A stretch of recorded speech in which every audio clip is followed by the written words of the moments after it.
Konnichiwa! So, I wanted to talk about coronavirus again.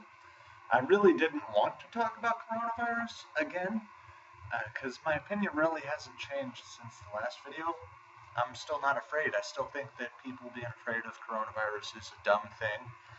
Um, However, there are some things I have to address because a lot more people have died since my last video. Um, Last I checked, it was like 3 or 4 thousand people total had died, um, and 12 in the United States have died, with 188 people infected. Um, there are actually some people in my city infected with coronavirus, which, yeah, you would think that would affect me somehow, but it really doesn't. I still don't care. So here's some mathematics proving why you shouldn't really be worried about coronavirus.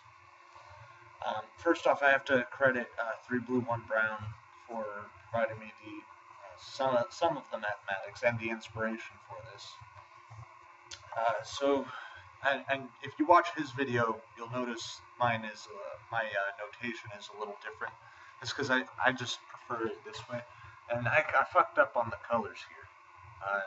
I didn't use all the best colors. So we have delta I. I is for the number of infected. Equals A, which would be the average number of people an infected person can come into contact with throughout a day. P, which is the probability of being infected when coming into contact with someone who is infected, multiplied by I, which is the number of infected. Now, probability of infection can be seen as the communicability of the disease with several reduction factors.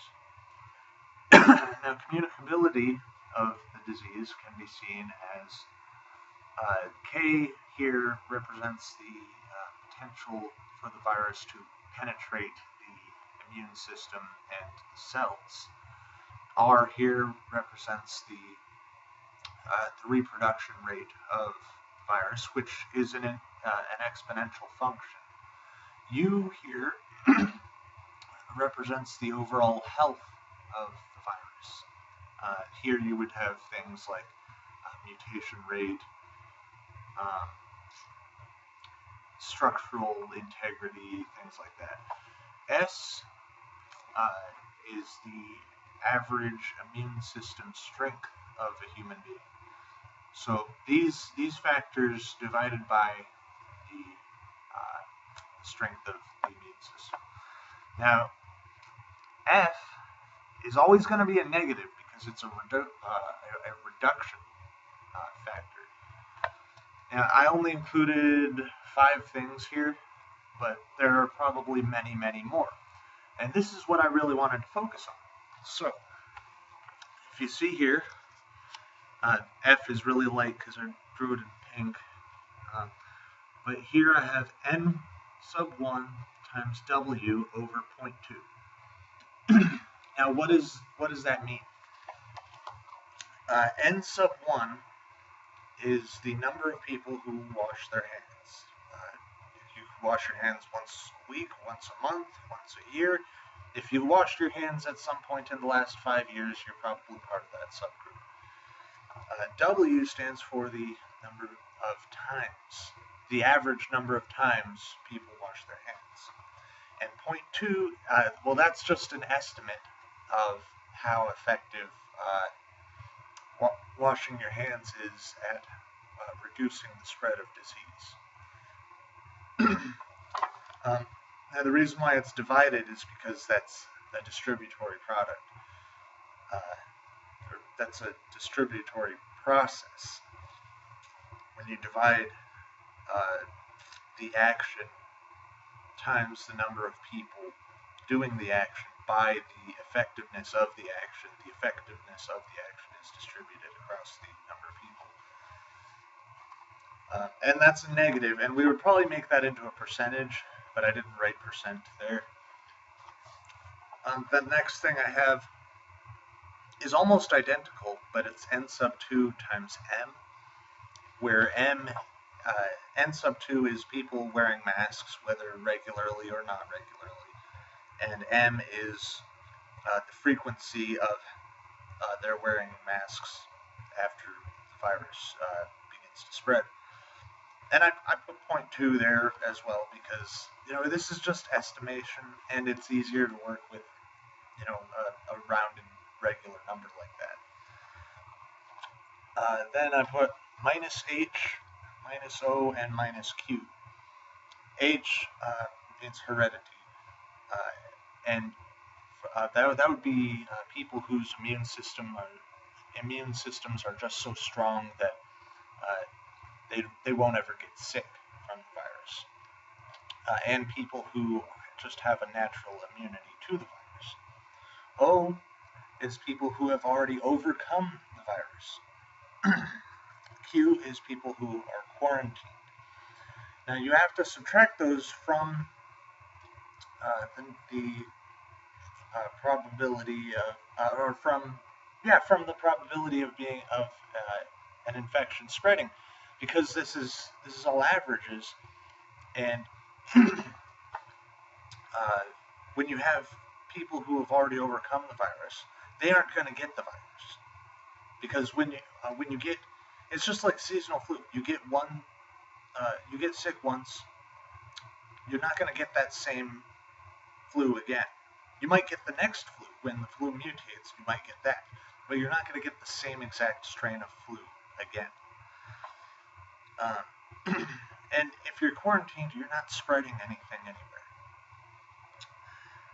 Now, you'll notice there's a lot of factors in it, and that's not even all of them. There's a lot more factors that contribute to the reduction of the spread of a virus. And down there, I just kind of worked out the rate of spread and the number of the percentage of the population that has been infected.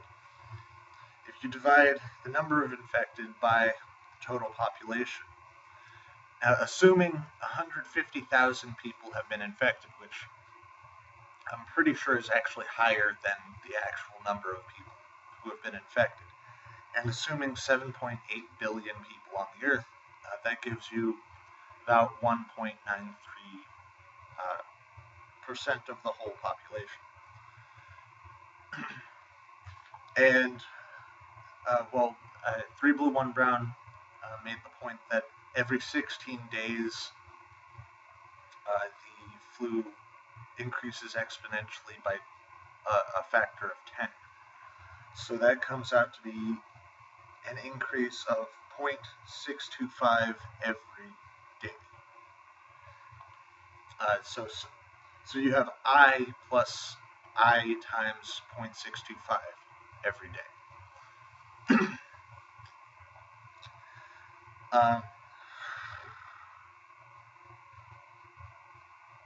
You'll notice, like I said, there's a lot more factors contributing to the reduction of the spread of virus. Now, what do you think is going to happen when you actually account for all those reduction factors? Do you really think that the virus is going to be spreading a whole lot? I don't think so. I would work out the numbers. I'm a little lazy though. I did kind of start working them out, but there's a lot of variables there that I don't actually know for sure. I could assume a lot, I could guess, but I'm not worried about shit because look at Japan. Japan has the same number of people living there as the U.S., just about. But Japan has actually they've been washing their hands, wearing masks, and avoiding people more since the coronavirus, and the seasonal flu, influenza, has actually kind of stopped spreading. They have fewer cases of regular flu because of the coronavirus panic. I'm still not afraid. I'm not worried about fucking coronavirus. You shouldn't be either. Look at the people who have died. Almost all of them have been in China. China has a shit healthcare system. Oh, let's just let's just imagine for a second that you're sick and you want really good health care. I have got an idea. Let's go to China because China's got a no. No one is doing that. No one is trying to go to China to get health care. They're a communist country. Their health, you probably die from old age before you get help for like regular flu. They were actually pretty slow to respond to the coronavirus. In all honesty, it took them a couple of weeks before they actually like did something, and then they acted really fast after that couple of weeks. The next largest number of deaths have occurred in Italy. I can't tell you too much about that. I didn't bother looking into it, but I know that Italy is part of the EU. I know that Italy probably isn't Greece right by Italy. A lot of countries in the EU have been struggling financially, and Britain just left the EU, so that's a big chunk of socialist welfare that's been cut out. Now, look at the deaths in the United States. There's 12 deaths. Now, I know for a fact that 8 of those deaths were old people. Old people who were already sick. Old people are at a higher risk of dying from the regular flu. People who are already sick are at a higher risk of dying from the regular flu.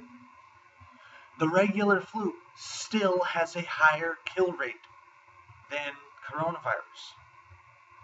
So, I'm not worried. I'm 26, about to be 27. I'm mid-20s. I'm healthy. I'm young. I'm virile. I'm not worried, and you shouldn't be worried either, unless you're in your 50s and already have some other fucking illnesses. Then even then, I still wouldn't worry, because how's it going to spread to you? Peace.